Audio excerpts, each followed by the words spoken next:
Selamat pagi sahabat yang baik, ketemu lagi dengan saya Handrianti Turnis dalam Morning Devotion. Jangan lupa, hari baru pasti ada berkat baru. Hari ini kita akan berbicara tentang pendengar yang baik. Kenapa ini penting? Karena Yesus menyinggung ini di dalam firman-Nya. Kita pasti sepakat, dan saya aminkan ini. Yesus adalah Tuhan atas semua orang. Karena dia Tuhan, kita harus mendengarkan perkataannya dan kita juga harus percaya kepada yang mengutusnya. Kenapa mendengar ini menjadi sesuatu yang penting buat Tuhan Yesus? Karena katanya mendengar itu dan menjadi percaya adalah pokok bagi perjalanan hidup orang percaya. Bahkan Paulus pernah bilang begini, iman itu timbul dari pendengaran, dan pendengarannya karena firman Tuhan. Jadi kita betul-betul penting untuk mendapatkan iman yang sungguh, yang benar, dimulai dari pendengaran.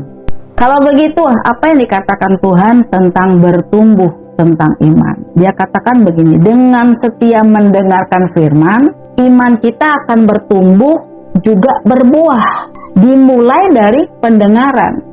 Itu kalau berbicara tentang iman. Saya jadi teringat kepada cerita Tuhan Yesus pada saat dia menyembuhkan orang yang gagap. Pada saat Yesus menyembuhkan orang yang gagap, yang dilakukan Yesus uniknya adalah bukan langsung sembuhkan lidahnya, tapi dia justru sembuhkan dulu telinganya. Langsung aja kita baca di dalam Markus 7 ayat yang ke-33. Dia katakan begini, dan sesudah Yesus memisahkan dia dari orang banyak, sehingga mereka sendirian, ia memasukkan jarinya ke telinganya orang itu. Lalu ia meludah dan meraba lidah orang itu. Jadi Yesus mulanya untuk menyembuhkan, dia bereskan dulu telinganya, baru dia sembuhkan lidahnya. Artinya kalau menurut saya, dengan telinga yang baik, maka orang itu dapat berbicara atau berkomunikasi dengan baik juga. Jadi untuk dapat berkomunikasi dengan efektif, dengan baik, maka seseorang harus mau dan mampu jadi pendengar yang baik dulu. Lalu apa kira-kira manfaatnya kalau kita mau jadi pendengar yang baik? Yang pertama, menurut saya, kita dapat membangun hubungan yang kuat dengan orang lain. Maksudnya gimana? Kalau kita jadi pendengar yang baik, kita akan punya banyak teman, kita akan punya banyak relasi. Kenapa? Karena kalau cuman kita aja yang ngomong terus gitu ya dalam suatu pergaulan, saya percaya lama-lama kita nggak akan punya teman. Karena cuman omongan kita aja yang mau didengar. Kita nggak akan punya hubungan yang kuat dengan orang lain. Itu yang pertama. Yang kedua, kalau kita mau jadi pendengar yang baik, kita bisa membangun pengetahuan. Dengan kita jadi pendengar yang baik, berarti kita punya informasi lebih banyak daripada kita yang ngomong terus. Artinya pengetahuan kita pasti nambah, karena kita mendengar. Yang ketiga, kalau kita jadi pendengar yang baik, kita punya loyalitas. Loyalitas yang memang berbeda dari hanya orang yang mau ngomong terus. Artinya gimana? Orang yang mau mendengar biasanya banyak dicari orang. Karena dia biasanya menjadi orang yang bisa kerjasama dengan tim. Orang seperti ini pasti punya loyalitas yang tinggi. Ini keren kalau kita mau menjadi pendengar yang baik. Lalu bagaimana menjadi pendengar yang baik?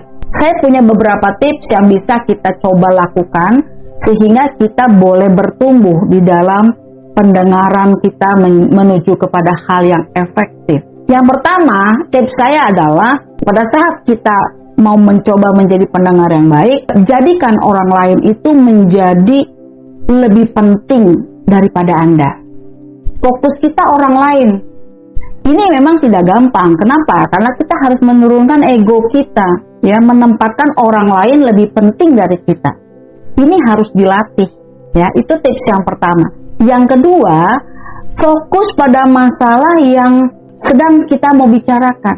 Pada saat kita duduk bareng dengan teman kita, pastikan kita fokus pada masalah dia. Kadang-kadang yang terjadi begini, kita bicara, orang lain menceritakan masalah kepada kita, tiba-tiba kita juga udah gatel pengen ngomong masalah kita. Akhirnya apa? Bentrok. Akhirnya satu ngomong, ini ngomong, nggak ketemu, fokusnya pecah. Coba fokuskan kepada masalah orang lain dulu.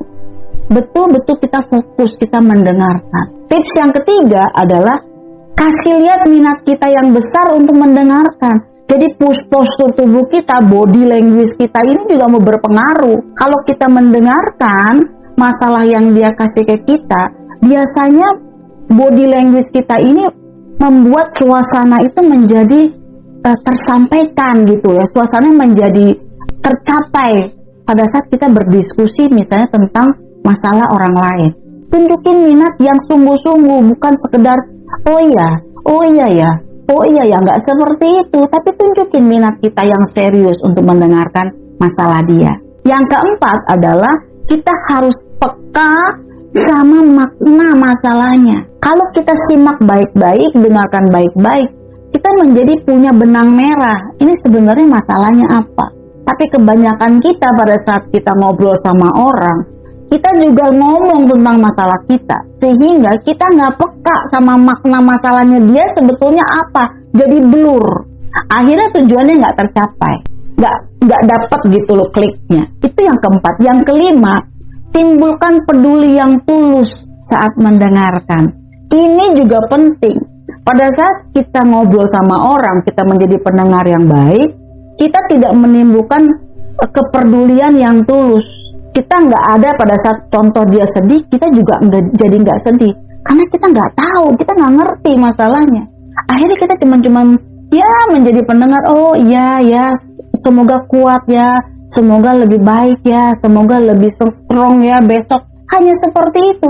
Artinya kita tidak menimbulkan peduli yang tulus dalam hati kita, bahwa kita terlibat, kita ikut empati gitu dengan masalah yang dia berikan kepada kita. Paling tidak 5 hal ini kalau kita lakukan pada saat kita misalnya duduk bareng dengan teman kita, dengan sahabat kita, saya percaya kalau kita latih terus, lambat laun kita akan menjadi seorang pendengar yang baik. Lalu apa bedanya mendengar saja atau menjadi pendengar yang baik? Menurut saya kalau mendengar saja ya hanya selintas. Kita dengerin tapi kita nggak terlibat. Kita dengerin tapi kita nggak mau ngapa-ngapain. Beda dengan pendengar yang baik. Pendengar yang baik mampu mendengarkan dari A sampai Z. Dan biasanya kita akan terus dicari orang pada saat kita mau menjadi pendengar yang baik. Banyak orang mencari orang yang mau menjadi pendengar, tetapi pendengar yang betul-betul tulus. Kalau begitu, saya boleh katakan begini, banyak orang mampu mendengar, tetapi sedikit sekali yang mampu mendengarkan. Kalau kita bisa menjadi pendengar yang baik, maka kita akan menjadi sahabat bagi orang lain. Sahabat yang baik, bolehkah saya bertanya seperti ini? Saat ini Anda sudah menjadi pendengar yang baik, atau hanya jadi orang yang mau mendengarkan sesaat? Biarlah pertanyaan ini menjadi introspeksi kita hari ini, dan silahkan Anda menjawabnya. Baik sahabat yang baik, tetap semangat ya, tetap di dalam kebenaran Tuhan. Tuhan Yesus memberkati.